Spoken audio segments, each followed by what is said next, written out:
sur la radio de la communauté sur www.congolive11.com. Merci de votre fidélité à Radio Congo Live 11 Chicago, la radio de la communauté. Nous aurons dans quelques instants notre invité, Monsieur Bernard Pongui, en direct du Canada. Voilà Bernard que vous avez sur ces images de la radio de la communauté. Alors, salut Bernard. Bonjour Dean Louis. Voilà, bienvenue sur la Radio Congo Live 11 Chicago, la radio de la communauté. Bernard, on vous a vu, aurais-je pu dire, très actif ces derniers temps, toujours dans le même style, en train de faire des critiques acerbes au pouvoir, bien sûr au Congo-Brazzaville, mais aussi à quelques frères de la diaspora, quelques militants de la diaspora, pour lesquels vous pensez qu'ils ont une action, entre guillemets, contre-révolutionnaire. Alors, dont justement l'action va à contre-courant de ce que vous pensez être le vrai combat. Alors, pour commencer, nous allons ouvrir ce bal avec une activité que vous avez eue en Californie. D'abord, si vous voulez, un mot aux auditeurs, Bernard? Oui, j'aimerais simplement dire bonjour aux auditeurs de la radio de la communauté et aussi remercier tous les auditeurs qui supportent votre radio. Et nous aimerions aussi vous remercier pour tout ce bon travail que vous faites pour communiquer l'information de la diaspora au peuple congolais et à travers le monde entier. Alors, sans passion, sans parti pris, est-ce que vous pouvez répondre à la question de savoir si vos activités sont bien couvertes par l'opposition, la presse en général? Quelle est votre appréciation objective? Parce que nous avons constaté que vous n'avez de cesse de critiquer certains médias que vous présentez comme étant trop proches de l'opposition, du pouvoir, j'allais dire. Dean, oui, on le dit, hein, le combat, il est aussi médiatique. Nous l'avons toujours dit que Sassou Nguesso, quand il préparait le coup d'État, même pendant son coup d'État de 1997, il avait un média particulier qu'on appelait la Radio Liberté. Tous ceux qui ont vécu au Congo connaissent bien cette radio. C'est par cette radio qu'il ravivait ses troupes, il donnait l'espoir à tous ses supporters, ainsi de suite. Et nous savons que nous faisons face à une dictature au Congo. Il va falloir que cette même diaspora ou ceux qui sont dans la résistance puissent avoir leurs médias. Mais ce que nous avons constaté, c'est qu'un certain nombre de médias nous parlent au nom de la liberté d'expression, qui sont informés de tous les déplacements des gens qui sont affiliés au régime Sassou au niveau de la place de Paris, au niveau de la diaspora. Et nous avons toujours dénoncé ces genres de pratiques de ces médias qui sont en accointance avec ceux qui sont au régime au pouvoir au Congo-Brazzaville. Il faut savoir leurs médias. Mais ce que nous avons constaté, c'est qu'un certain nombre de médias nous parlent au nom de la liberté d'expression, qui sont informés sur les déplacements des gens. Nous avons quelques problèmes, Bernard. Oui, moi je vous entends très bien. Vous m'entendez? J'ai en quelque sorte un écho qui me vient d'une autre source. Ceux qui sont au régime au pouvoir au Congo. Et j'entends cet écho moi aussi. Oui, donc nous avons quelques problèmes avec cet écho. Nous avons quelques problèmes, Bernard. Oui, moi je vous entends. Il y a un problème d'écho. Est-ce que vous m'entendez? Oui, nous avons une deuxième source Facebook que je dois devoir arrêter. Donc, voilà, je crois que… voilà. Alors Bernard, vous m'entendez?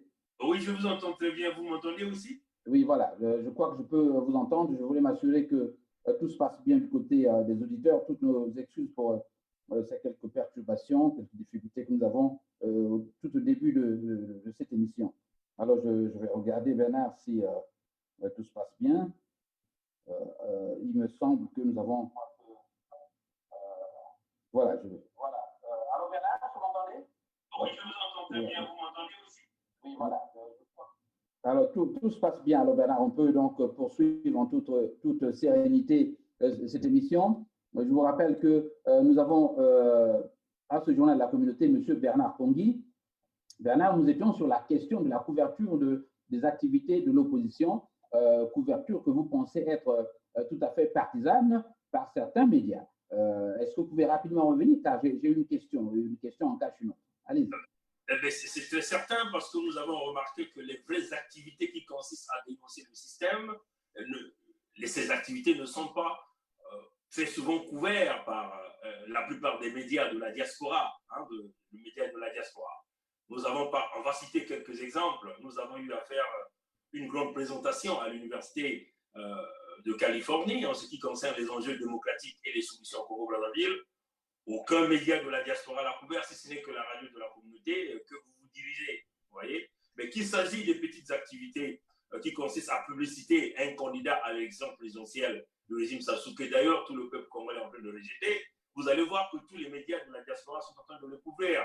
Quand il s'agit de manifester à l'arrivée du despote Sassou à la place de Paris, il n'y a qu'un seul média qui l'a couvert éventuellement. Donc, c'est une façon de vous dire que, en réalité, les vrais événements qui consistent à mener en bien la lutte et le combat ne sont jamais couverts avec ces médias qui prétendent être les médias de la diaspora. Mais quand il s'agit des activités liées au régime Sassou, et toutes ces activités sont éventuellement couvertes par ces médias. Et voilà pourquoi nous n'avons jamais hésité de dénoncer avec la plus grande énergie ce genre de pratique sur ces médias de la place de la diaspora qui nous fait croire que c'est au nom de la liberté d'expression. Mais ce n'est pas au nom de la liberté d'expression. En réalité, c'est au nom de double jeu et aussi des fonds qui vont retirer auprès de ressources, auprès du régime Sassou. Voilà.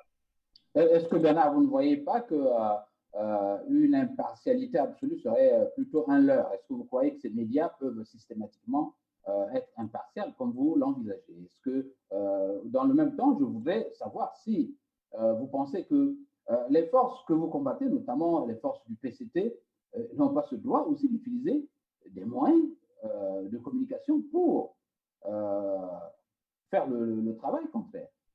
Eh bien, Didier Lewis, nous l'avons toujours dit que si nous faisons face à un régime qui est prêt à collaborer, à réellement regarder leur bilan, hein, éventuellement, nous pouvons accepter que ces médias de la diaspora puissent aussi ouvrir leur voie aux gens de régime Sassou. Mais, Didier Lewis, comme vous le savez, les médias au Congo sont réservés au régime Sassou, spécialement pour la propagande du régime Sassou.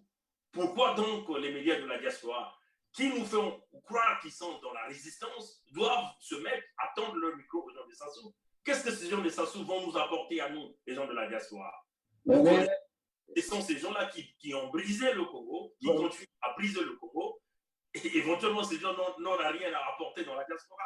Alors, s'il est établi, voilà mon argument, s'il est établi que ces médias travaillent pour la diaspora, devriez-vous vous époumoner à leur demander de travailler contre le régime pour lequel, en fait, ils justifient leur existence? Est-ce que vous n'avez pas simplement à demander aux médias qui sont proches de vous de travailler encore plus fort pour faire entendre vos revendications ou ce que vous proposez comme idée essentielle? Est-ce que vous ne voyez pas que en le faisant, vous êtes en train simplement de perdre du temps?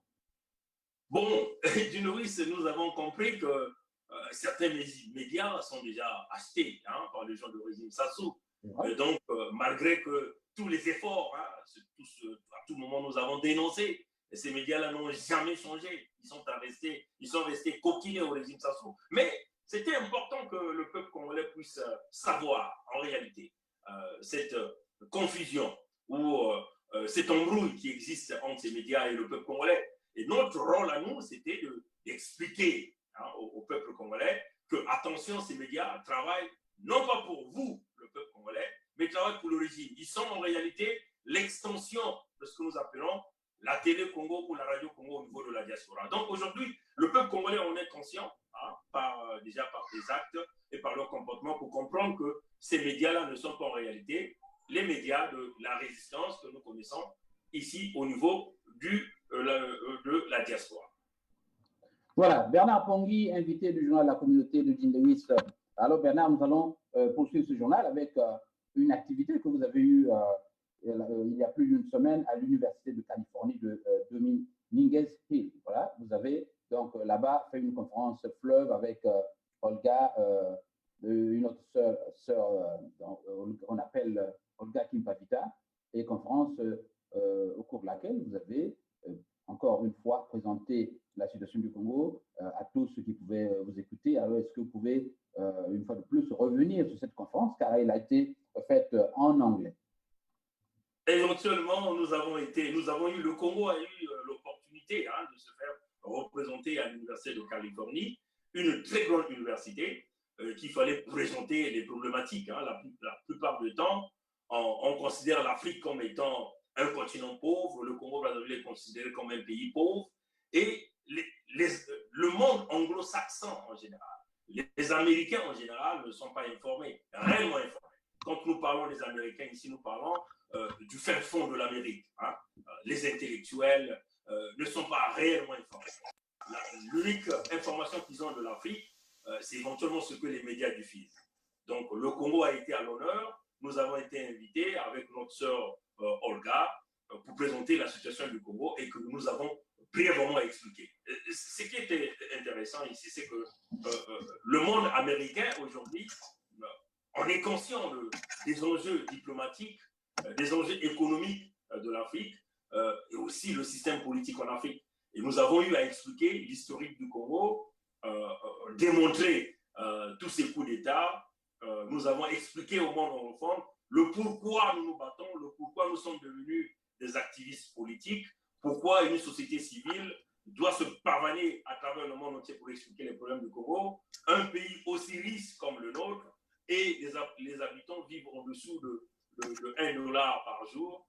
Et l'opportunité, c'était une opportunité à ne pas laisser, et nous sommes partis avec notre sœur Olga expliquer au monde anglophone pour que, dans quelle mesure on va essayer de regarder comment le monde anglophone peut aussi mettre leurs mains dans la pâte à nous aider à se libérer de la dictature. Et c'était le travail que nous avons eu à faire avec la sœur Olga.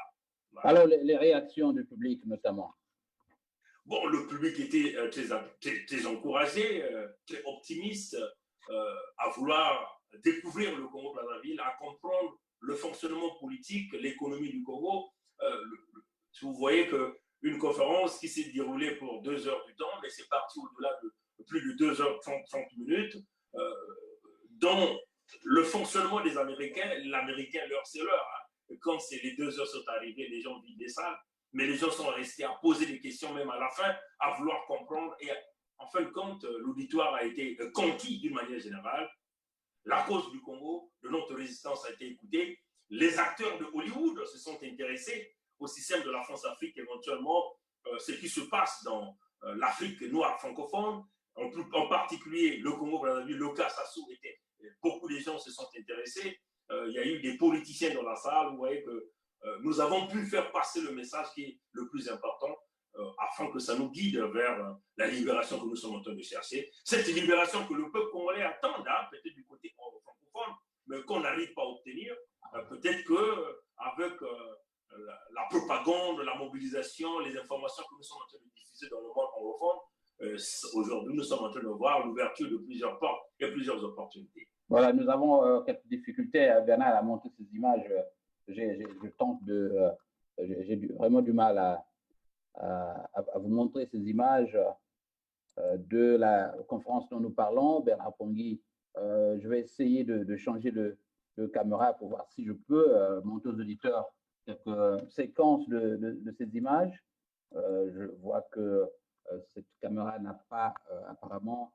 Voilà, nous allons donc poursuivre. Alors Bernard, nous allons poursuivre notre show avec une autre question. Je voudrais, Bernard, une question que je vous ai posée l'autre jour après cette cérémonie qui concerne l'appréciation que les Américains se font du niveau d'instruction des Congolais quant à la capacité de se rebeller ou d'entretenir des marches et tout ce qui est lié à la démocratie. Est-ce que cette dame apparemment voulait faire un parallèle entre le niveau d'instruction d'un peuple, notamment le peuple congolais, et le fait que les gens ne se rebellent pas? Pourquoi? Et vous avez essayé de répondre. Alors, pour les auditeurs qui ne comprennent pas l'anglais, est-ce que vous pouvez revenir sur cette idée qui me paraît fondamentale?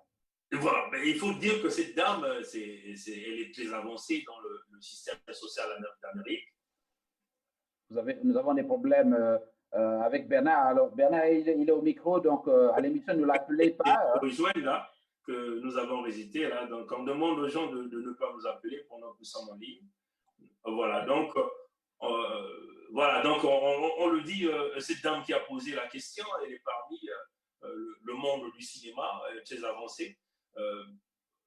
elle se posait la question de comprendre comment ça fait-il qu'un pays aussi riche, un seul homme est en train de manipuler toute une société et cette société est incapable de pouvoir se lever pour chasser cet homme au pouvoir. Est-ce que c'est dû à un niveau éducatif très bas ou les gens en sont conscients? Mais en réalité, nous avons eu à expliquer aux messieurs, aux dames et à l'auditoire que le système a fait de telle sorte qu'on brise le système scolaire parce que pour mieux régner, il faut briser les intelligences ou encore corrompre ou acheter les intelligences. Mais nous avons aussi eu à expliquer à l'auditoire que malgré, si seulement si nous connaissons que le niveau intellectuel au Congo est brisé par la destruction du système éducatif, les gens, les citoyens du Congo sont très conscients des enjeux sociaux que nous avons au Congo, des enjeux sociaux que nous avons au Congo. Donc, le problème qui empêche aujourd'hui les populations à se lever, c'est des répressions policières ou des répressions militaires que le régime a mis en place. Et voilà pourquoi nous avons demandé à cet auditoire d'utiliser tous les canaux, de diffuser l'information pour aider le peuple congolais à s'en sortir. Parce que face à un homme qui est hyper armé, qui n'hésite pas à tirer, comment le peuple aussi affamé que le peuple congolais n'arrive pas à se lever? Quand même que nous savons qu'il y a une division due à l'ethnicité, aux gens qui sont accoquinés au régime, qui veulent protéger le pouvoir dans le clan. Mais, comme on le dit, un ventre affamé n'a point d'oreille. Ces Congolais veulent bien sortir, mais ils ont peur de se faire fusiller. Et nous avons donc eu à expliquer au peuple, à l'auditoire américain qui était là, que les Congolais sont conscients, malgré le niveau éducatif qui est allé encore très bas, mais parmi ce milieu, il y a toujours des Congolais, même les plus idiots au Congo, même ceux qui n'ont pas réussi le niveau éducatif, en sont conscients que le problème de fonctionnement du pays est dû à la tête qui est pourrie.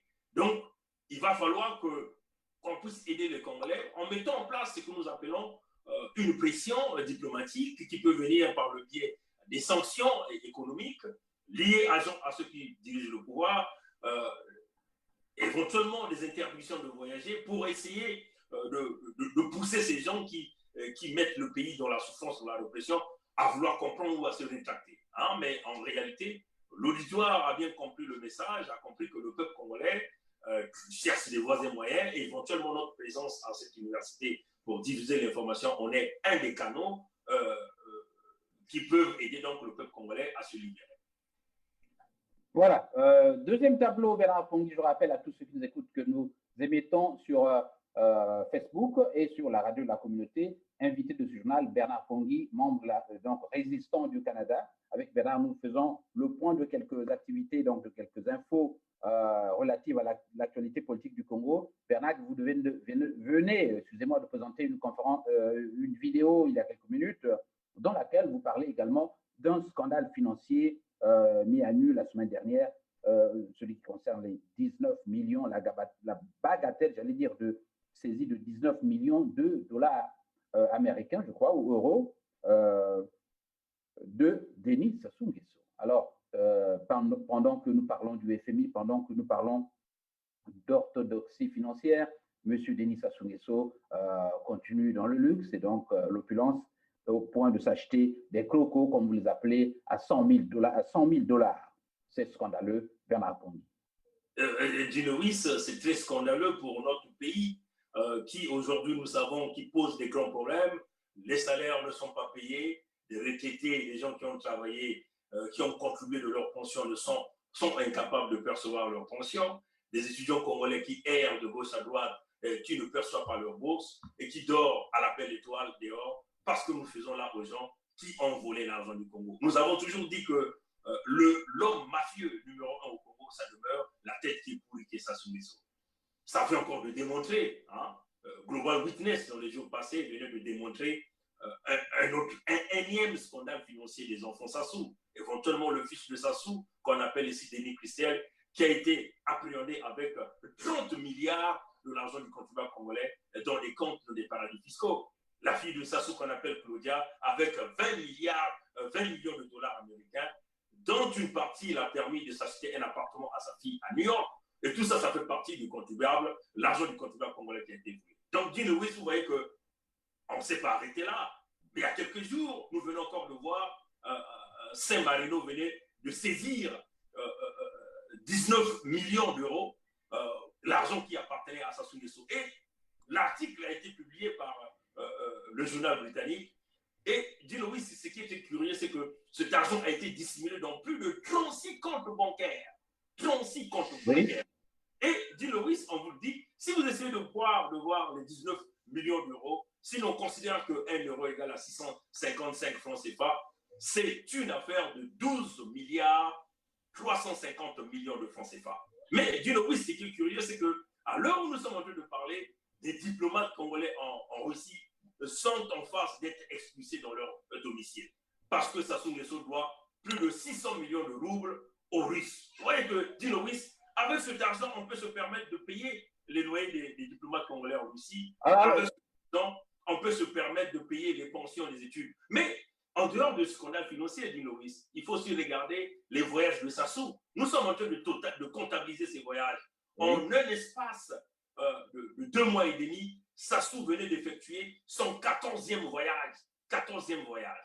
Et vous avez vu les avions de luxe qu'il a loués, des Dreamliner qui coûtent autour de 600 et quelques mille dollars. Si vous ajoutez des frais liés au tarmac, aux délégations, les hôtels, ainsi de suite, les carburants, c'est au coût de multimilliards de l'argent du contribuable congolais qui sont en train de te faire jeter. Alors, avec tous ces scandales, Guinouis, vous voyez bien que le peuple congolais doit se lever parce qu'on considère que c'est une atteinte à la sécurité de l'État, voler de l'argent du Congo par Sassou Nguesso lui-même, par ses enfants. Voilà pourquoi nous demandons au peuple congolais qu'il faut forcément qu'on arrête Sassou pour pouvoir arrêter tous ces scandales. Alors, Bernard Pongui, j'ai une question qui me vient à l'esprit. Est-ce que vous pensez que tout cela est anodin? Est-ce que vous ne voyez pas qu'il y a là une espèce de descente aux enfers, une relation avec la position nette de la France plutôt de rigueur vis-à-vis de M. Denis Sassou Nguesso? Vous ne voyez pas que tout cela est manipulé de quelque part pour essayer de couper ses sources de revenus, d'exposer tous les scandales et tout ce qu'il aura thésaurisé à l'étranger? C'est anodin? Mais dis-nous, vous devez comprendre que ce pouvoir est arrivé au bout du souffle. Tous ces scandales financiers ne font qu'accélérer la descente aux enfers de ce régime. Mais ce que le régime n'a pas encore compris, c'est que ces scandales, il le fait de temps à autre. Les secrets ne sortaient pas. Pourquoi maintenant ces secrets sont en train de sortir? Il faut comprendre que le régime est lassé, même par les plus puissants qui supportaient le régime. C'est ce que les gens de Sassou doivent comprendre, qu'ils sont lassés. Hein, et que ce que nous sommes en train de voir aujourd'hui ne représente que, on peut dire, un petit bout. Mais le pays est en train d'arriver à ce régime. Hein, le pays est en train d'arriver à ce régime. Si nous sommes en train de voir tous ces scandales venir aux yeux des médias, nous sommes en train de regarder les dépenses de Sassou sont aujourd'hui diffusées, ça démontre que même le système de la France-Afrique ne veut plus supporter tous les scandales que Sassou Nguesso est en train de mettre est en train de faire. Donc en réalité, même les Français eux-mêmes ne veulent plus continuer à se suyer, ne veulent plus continuer à protéger un homme qui ne fait que évoluer de scandale en scandale, de crime en crime. Pendant ce temps, on a demandé de l'argent au FMI. Pendant ce temps, on a signé les 48 mesures qu'on n'arrive pas à respecter parce qu'il y a des gens qui volent de l'argent. Donc, nous voulons dire ici au régime Sassou, si cet homme avait encore de l'intelligence, c'était le moment de dire il est certainement temps de partir. Mais comme c'est des gens qui veulent entêter, ben nous allons certainement avoir l'élimination de ce régime et tous les membres de ce système. Alors, Bernard Pongui, je vous ai suivi il y a quelques minutes sur votre vidéo.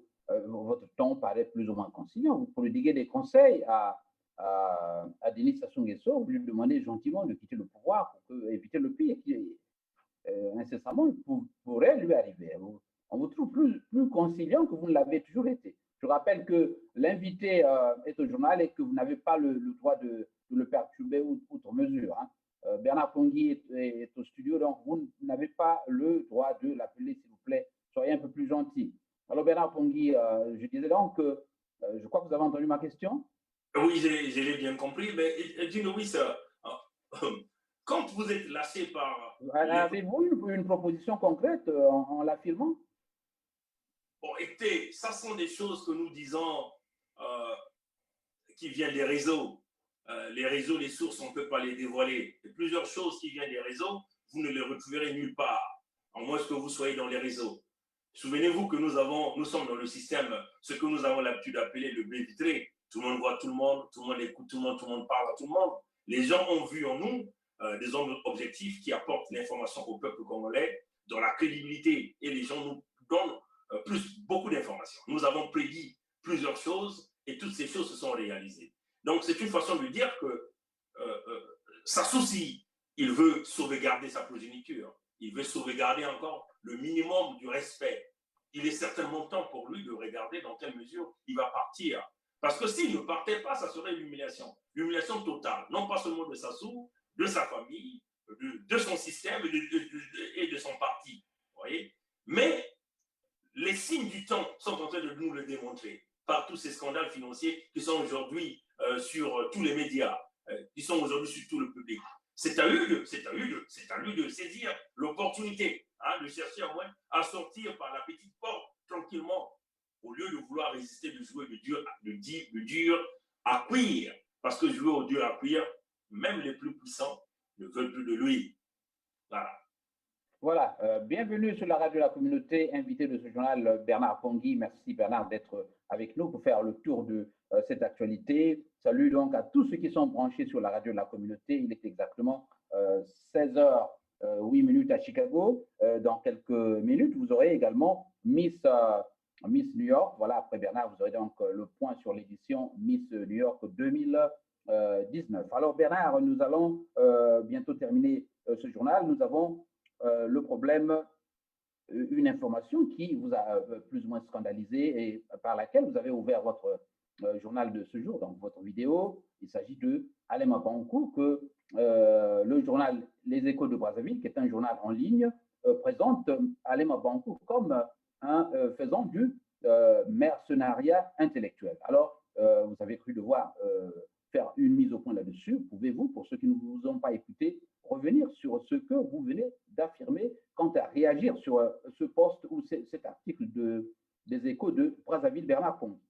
Bon, écoutez, déjà, Alema Bankou est très connu dans la diaspora, comme au Congo, partout au système international, un grand écrivain dans la littérature française. Vous voyez, Alema Bankou n'a pas vu les opportunités qui lui offre la France, parce qu'il faut le dire que Alema Bankou a eu plusieurs opportunités. Et même le président français Emmanuel Macron l'a offert une opportunité, l'a demandé d'apporter sa contribution dans la francophonie. Vous voyez. Mais Alema Bankou n'a pas vu ses avantages. Sinon, il pouvait se pencher du côté du pouvoir ou pouvait simplement nous laisser, nous les petits gens, continuer à lutter seuls. Mais Alema Bankou a préféré rester du côté du peuple, aux côtés du Congolais le plus démuni. On le voit à la place de Paris, comment il essaie de participer même à des veillées. Il y a eu un sapeur congolais qui est décédé, on l'a vu se présenter là-dessus. Nous avons aussi vu, nous l'avons aussi vu à l'enterrement du musicien congolais Fernand Mabala. Vous voyez que Alema Bankou n'a pas vu ses privilèges. Alema Bankou a pensé dénoncer avec la plus grande énergie la situation. Bon, celui qui est en train de nous appeler, là, je crois qu'à la fin, je vais l'enlever sur la liste de mes amis. On les a dit déjà que je suis en ligne, ça ne servait pas d'appeler. Ça, c'est ce qu'on appelle le boycottage. On veut boycotter. Apparemment, c'est ce que je constate. N'appelez pas mon invité parce que nous sommes en studio et que le téléphone, voilà, je sens que... Voilà. Donc, ça, c'est ce qu'on appelle boycotter l'interview. Mais on va les enlever définitivement sur notre liste. Ce sont des gens qu'on va écarter. Ceux qui sont en train d'insister pour essayer de boycotter ce grand message. Donc, vous voyez un peu la véracité des informations que nous apportons. On veut toutefois essayer de faire taire Bernard Pongui en procédant à ce genre de boycott. Vous voyez, mais cela ne nous permet pas de se décourager. Nous allons continuer. Donc, on parlait de Alema Bankou. Donc, il est inacceptable que un grand homme comme Alema Bankou, qui n'a pas vu ses opportunités, qui n'a pas voulu suivre les opportunités que le système lui a données, que la France lui a offert, mais il a préféré rester du côté du peuple. Il est sur tous les plateaux de télévision pour dénoncer la dictature en particulier au Congo-Brazzaville, en Afrique en général, les despotes qui pillent l'argent, les scandales financiers, et qu'un journal de Brazzaville, les Échos de Brazzaville, et qui est une extension des dépêches de Brazzaville, peuvent se permettre de venir critiquer Alema Bankou. Le terrorisme intellectuel, c'est son. Bernard Pongui, je voudrais vous arrêter. Vous affirmez que ce journal n'est qu'une extension. Avez-vous les preuves de ce que vous dites, Bernard? Ah ben bien sûr, oui, allez-y regarder toutes les publications, vous verrez que c'est un journal qui fait les publications d'origine, qui fait l'apologie. Vous posez le terme, la chose en termes d'extension. Vous pensez que ce terme n'est pas trop excessif? Non, non, mais écoutez, c'est très clair là. C'est très clair. Ce journal est très proche des Échos des dépêches de Brazzaville. C'est un média qui est attaché au régime au pouvoir. C'est bien normal qu'on puisse essayer de critiquer Alema Bankou parce qu'Alema Bankou, il est objectif, il est clair. C'est un intellectuel qui a pensé utiliser son intellectualisme du côté du peuple congolais. Il n'a pas vu les privilèges ou les avantages personnels. Et donc, nous, en tant que résistants qui luttent pour installer la démocratie au Congo-Brazzaville, nous pouvons encore rester du côté d'Alema Bankou pour le supporter. On n'accepte pas qu'on essaie de dénigrer. Voilà. Donc, continue de boycotter. Comme on dit, les gens continuent de boycotter, mais ne vous en faites pas, nous allons les virer tous. Voilà, je constate que nous avons quelques problèmes de perturbation de ligne. Alors, Bernard Pongui, j'ai tenté de joindre M. Jean-Jacques Jarel Sika, qui certainement que vous connaissez, qui est venu plus d'une fois à ce micro, mais je n'ai pas pu l'avoir ici pour répondre justement à ce que vous affirmez. J'aurai peut-être l'occasion de discuter avec Jean-Jacques Jarel Sika sur cet article qui a été publié. Encore faut-il que je sache qui l'a publié. Vous n'avez certainement pas le nom parce qu'il n'est que le directeur de publication, mais je voudrais avoir le nom du journaliste qui aura publié cet article sur Alain Mabankou. Alors, Bernard, nous allons terminer sur une réaction que vous affirmiez en off. Vous réagissiez sur des propos tenus par notre ami Sosten Samba hier au cours du journal La Communauté du samedi. Bon, moi j'ai retenu deux propos. Tout d'abord, ce titre, le leader d'opposition de l'Amérique du Nord, chef de file de l'opposition. Vous contestez cela? Ben voilà, donc déjà sur ça, je ne sais pas quels sont les groupes qui ont nommé le frère Sosten Samba comme leader d'opposition de l'Amérique du Nord. Personnellement, moi je fais partie de la société civile, nous avons travaillé ensemble avec pas mal de groupes politiques en Amérique du Nord, mais en tout cas, à ma connaissance, je ne vois aucun groupe qui s'est réuni pour donner à Sosten Samba le titre de chef de file de l'opposition. Donc, vous voyez que ce genre de titre ne fait que exagérer, c'est de l'exagération. C'est-à-dire que ce genre de titre n'apporte que le conflit dans leur groupement politique, même dans le groupement politique au niveau de l'Amérique du Nord. Et nous considérons que ça, c'est ce que nous appelons de l'orgueil, parce que à ma connaissance, nous n'avons pas vu aucun groupe donner le titre, se réunir, donner le titre de leader d'opposition ou oui, c'est pas parce qu'on a été le premier à faire un mouvement politique ou à mener quelques manifestations qu'on vient vouloir prendre le titre. Vous voyez, donc on le dit au peuple congolais, ce genre de propos n'avance pas, la diaspora n'avance pas la lutte parce que personne ne lui a donné ce mandat, aucun groupe, à ma connaissance, aucun groupe lui a donné le titre d'être le leader, le chef de file de l'opposition en Amérique du Nord. Ça, c'est le premier point. Deuxième point, ce que moi j'ai retenu du forum économique dont M. Samba a mentionné pour le Congo-Brazzaville, vous ne voyez qu'on ne peut pas parler d'un forum économique dans un pays qui est pris par une dictature. Les forums économiques, il y en a eu au Congo. Ils ont même ouvert des zones économiques spéciales, la zone de Maluku, avec une escroquerie qu'ils ont mis en place dans cette affaire de téléphone Elikia. Nous nous souvenons, Véron Bankou, patron de ce média, mais ce téléphone, patron de cette compagnie, ce téléphone aujourd'hui est quasiment inexistant au Congo. Vous voyez qu'on ne peut pas parler des investissements dans une dictature. Forum économique par des gens qui ont pillé le Congo et qui continuent de piller le Congo avec des scandales financiers que nous sommes en train de parler, ne sera qu'une dépense de plus ou encore une opportunité qui permettait aux gens de se renflouer encore des postes avec l'argent du Congo. Donc, les forums économiques se feront avec un pays démocratique avec des leaders qui ont une autre vision pour le Congo-Brazzaville. Alors nous sommes en train de parler, vous pouvez pomper des investissements au Congo avec le régime Sassou. Ça n'apporterait rien au peuple congolais. Donc on ne peut pas nous parler ici que le Congo a besoin d'un forum économique pour pouvoir s'en sortir, avec les mêmes individus qui ont placé le pays dans la banqueroute économique, dans l'apocalypse économique, dans l'armageddon économique. En tout cas, nous ne sommes pas de cette vision politique avec les mêmes individus, sinon que c'est une vision politique ou une vision économique qui va emmener le pays vers la déroute.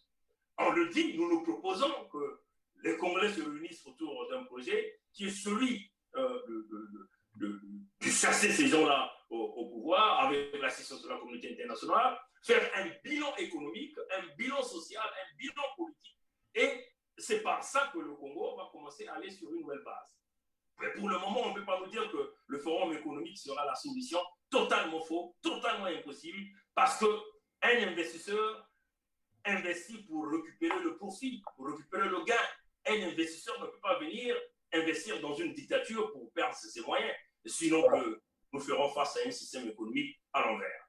Voilà, c'est là une réaction parmi tant d'autres donc, sur ce que notre invité a affirmé hier, M. Sostène Samba, sur la primeur qu'il accorde à l'économie quant à relancer le système politique, économique et tous les domaines pour que le pays retrouve une stabilité. Alors, Bernard Pongui, je crois que nous allons nous séparer sur cette note.